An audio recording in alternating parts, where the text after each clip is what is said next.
तो कल की मूवी के एंड में हुआ क्या और कल की 2 में हम क्या एक्सपेक्ट कर सकते हैं।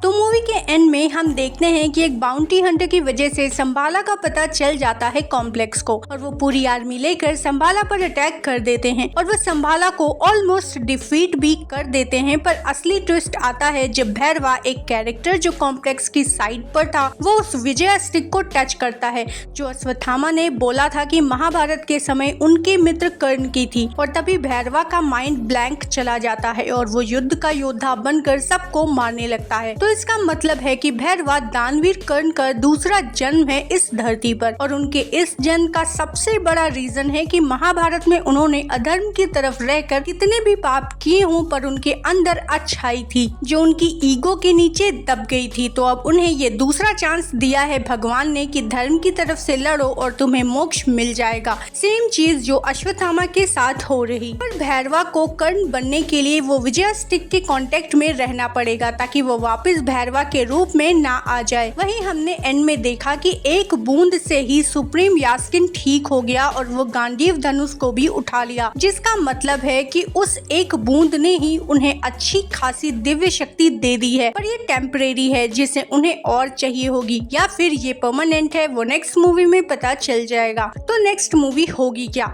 तो जैसे ये मूवी थी अश्वत्थामा वर्सेस भैरवा की, अगली मूवी होगी कर्ण वर्सेस सुप्रीम यास्किन की और अगली मूवी में ही कल्कि का जन्म भी होगा। पर अभी के लिए कॉम्प्लेक्स और संभाला को खुद को संभालना होगा। दोनों ने अपने कई लोग खो दिए हैं, दोनों तरफ उनके लीडर मर गए हैं। अब संभाला की लीडरशिप अश्वत्थामा को लेनी होगी और कॉम्प्लेक्स की सुप्रीम यास्किन को। वहीं ये दोनों भैरवा और सुमति को भी ढूंढेंगे क्योंकि यास्किन को सुमति की पावर्स चाहिए और अश्वत्थामा को कल्कि। पर सुमति है इस टाइम भैरवा के साथ जो अपनी डुअल पर्सनालिटी में कंफ्यूज होगा। एक तरफ सुमति को प्रोटेक्ट करना एज कर्ण और एक तरफ सुमति को कॉम्प्लेक्स ले जाना एज भैरवा ताकि वो अपनी गर्लफ्रेंड के साथ रह सके। और मे भी यही ट्विस्ट आएगा नेक्स्ट मूवी में, इसलिए इन्होंने दिशा पटानी को दिखाया। वो भैरवा की तरह सेल्फिश नहीं है तो वो भैरवा को डायरेक्ट सुमति को कॉम्प्लेक्स ले जाने नहीं देगी। तो मूवी में यही सब चलता रहेगा कि अश्वत्थामा सुमति को ढूंढ लेंगे पर वो ऑलमोस्ट उस हालत में होगी कि कल्कि कभी भी पैदा हो सकते हैं।